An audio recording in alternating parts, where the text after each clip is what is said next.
What is going on, guys? This is going to be the first pilot segment of Up, Down, Left, Right. My name is Joe, and as I mentioned previously, I was looking to get some of my life experiences out there in the universe, and it seems as YouTube has approved everything that I was looking to do content-wise, so this is going to be the first go at me speaking about some things I've endured in life that I feel like are very relatable to most people that aren't willing to talk about such things and be open enough to convey them. So here goes nothing, right? So basically, my topic of the evening is going to consist of the concept of addiction and addictive personality. So, that probably means different things to different people, right? So conceptually, what is an addiction? It's something that, your mind tells you that you need. You have to have it in your life in order to go the next second, the next minute, the next hour. And whatever that is, your brain tells your body and everything else, in your central nervous system, essentially, or whatever, however you want to view it, that you can't go on without whatever that is. So myself, I had a past tense being that she's not quite the same as she used to be when I was younger. Very, very addictive mother when it came to the concept of overutilization of painkillers. So if you guys remember, they made a series about painkillers a few years back. I think it was called Painkiller itself, I think a Netflix series. And that really struck a nerve to see how, companies that were pharmaceutical companies at that time, made these pills, and kind of it was everything's a business, right? So the next way to turn a buck and cater to your consumer was exactly how they attacked the market when it came to painkillers. And unfortunately, my mother was a victim of that, and by default and design, so was I, and so was my father. Which, interestingly enough, my father ended up dying of a drug overdose. So it's very, very, very big topic that hits very hard and heavy at home with me. So you figure, now you do the math, you have a mother that had a very, very big addiction problem, and obviously still has moments to this day. No one's ever really going to be able to overcome addiction. It's one of those things where you have to look at it and take it one day at a time. That's the common phrase utilized in any form of program that has to do with any form of addiction. One day at a time is the biggest thing and the biggest message that anybody could ever convey. And then, you look at the other side of the coin, where my father growing up had little to no patience when it came to, how my mother was conceptually when it came to, her utilization of, painkillers, and always needing a prescription filled and always running out sooner than she was supposed to. And, not being able to, let's just say, maintain proper responsibilities of a mother while a father is away at work, so to speak. You fast forward the clock, and then my father inevitably passes away of a drug overdose, which was actually heroin. So, it's amazing what can happen. My father was in a tractor trailer accident, and painkillers became a gateway for him to where that happens with most people, and hits home hard and heavy, just like me, with most people, where painkillers can be the easiest gateway in the world to something much, much worse. It gets tossed around nowadays that any fentanyl product is the biggest killer on the planet nowadays. So I have, unfortunately for me, some experience having to deal with that in my life, and fortunately enough for me, never personally.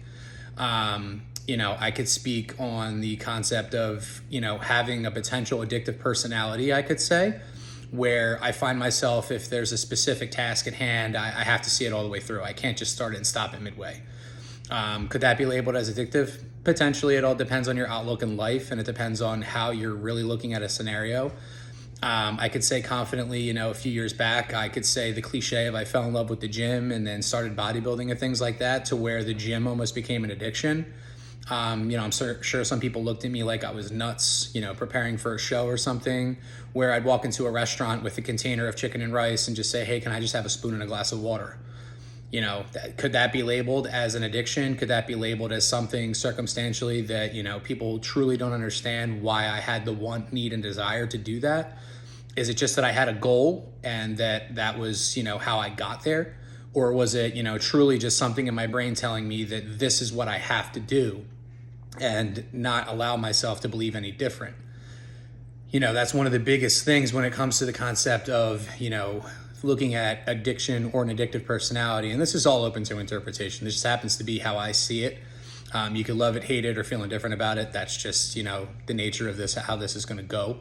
I'm sure that I'm speaking volumes to a handful of people, if not more than that have, faced addiction themselves or have had to deal with a relative, directly involved or anything of the sort like that. So it's one of those topics that, needs to be spoken about. And I feel like not enough people do, which is, why I'm here. This is exactly what I'm trying to accomplish, is to, be able to speak about things that people aren't necessarily comfortable talking about.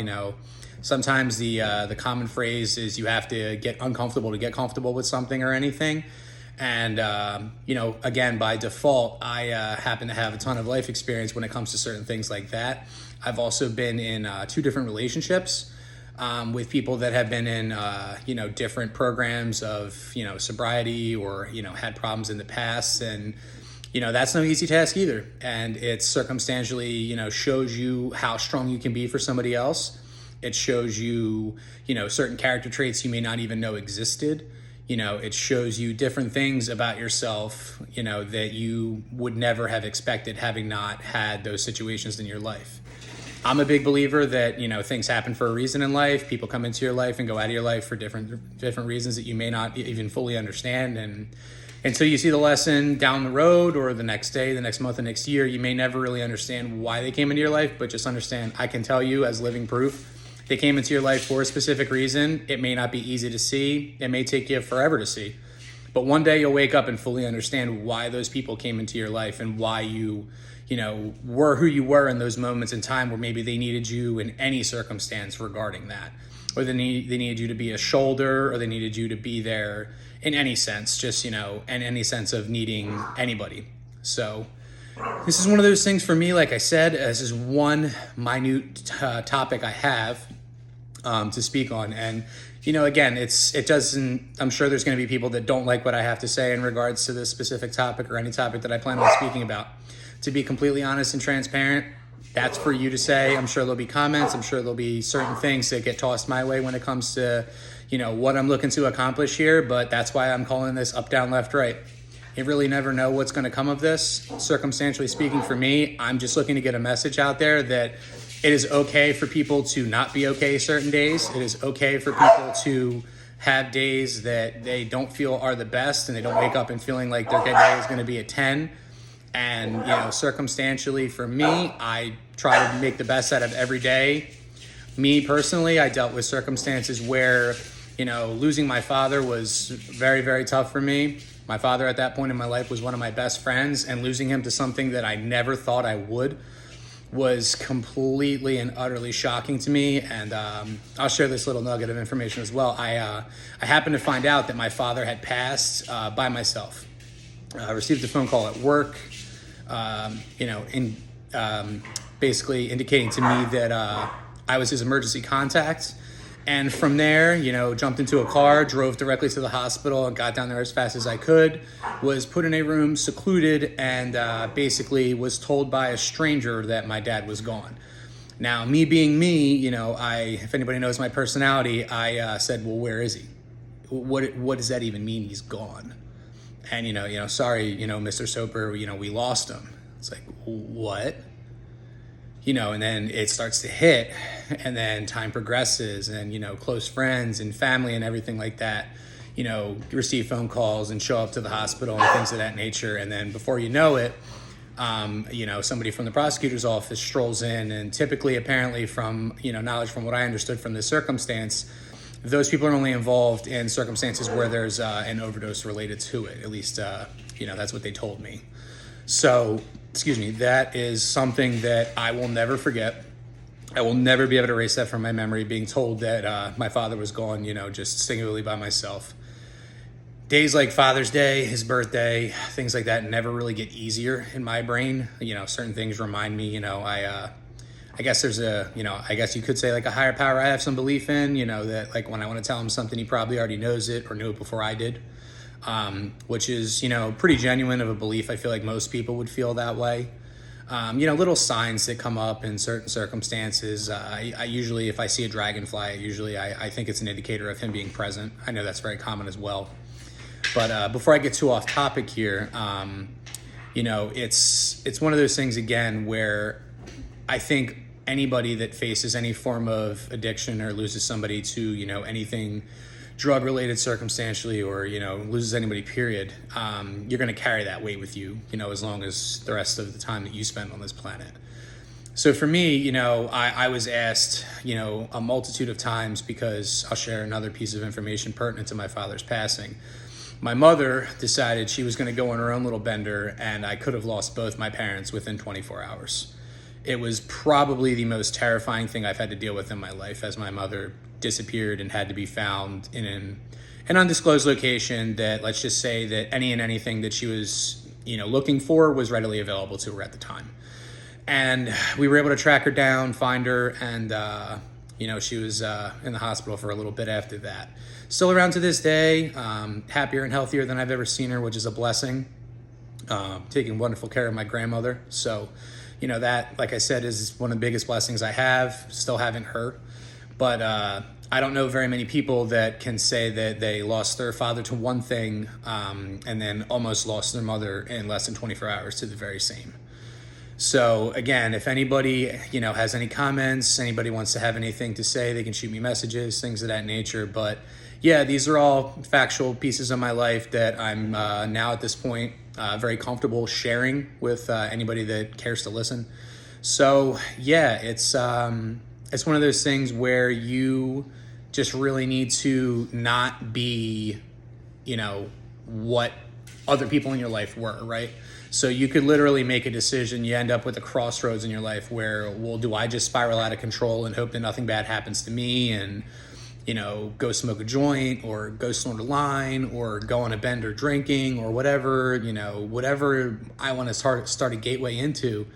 I could have been a victim of circumstance and chose to just say, you know what, they did it. And, my dad's not here and my mom is here. So let's just see what happens to me and go down that road and conduct myself with a behavior that would have I could not even be here today if I chose that way to go. But for me, I looked at it like I need to live the opposite of that. I need to, put as much positivity in the universe as I can. I need to, be there for other people, even though I shouldn't at specific times. I need to, be the strongest person for anybody that needs it in any room at any time, or a phone call or a text message or whatever the case may be to whoever needs it. So that's really looking like the message that I really want to say. More so than anything, I'm very confident that there's a lot of people out there that, are uncomfortable talking about specific things. And I'm here to say that you don't have to be uncomfortable. Again, it is okay not being okay some days. And waking up every day has to, start out as exactly that. You have to look at that like, wow, I woke up today. I definitely couldn't have, God knows. Some people don't wake up the following day, and that's not something that's easy for people to talk about either. But, all that said, without getting onto, rambling here, basically just want to summarize that, anything, anywhere, anytime when it comes to, addiction or feeling like you have an addictive personality is something that should be spoken of, and sometimes, too much of a good thing can hurt you. That is a very big concept that can happen in people's lives as well that tends to get overlooked, where people obsess, so to speak, and then that could be labeled as an addiction as well. Now, can you have healthy addiction? Sure. You could walk 30 minutes a day on a treadmill and say you have to do it. And then eventually you'll believe you have to do it. But does that really make it an addiction, or does that make it something that you just convince yourself and sold yourself on the benefits of? There's definitely a line to it there, and there's definitely, certain things in life that can be, utilized as tools to benefit you from a mental standpoint and keep you strong mentally. So I think this was pretty much the gist of what I was looking to speak on today. Hopefully some people stuck around this whole time. It's going on like 15 minutes here of, me just preach to you guys about, just one life experience that I've had, and I look forward to sharing very, very many more. This has been the up, down, left, right, and it's the first one of its kind that we're doing here. So hopefully you guys got something out of this. That's really all I'm trying to do, is make sure that anybody anywhere that views me or anything that I have to say takes something away from what I had to say, and hopefully it was impactful, and hopefully it changed something about their day where they thought about it something differently, or had a different positive outlook that they didn't realize was available to them, or really just anything. So I'm hoping that some people give these some views, comments, and everything like that, and appreciate the time if you guys spent it all the way through, listening to me talk about it, and look forward to making many more of these. Take care, guys.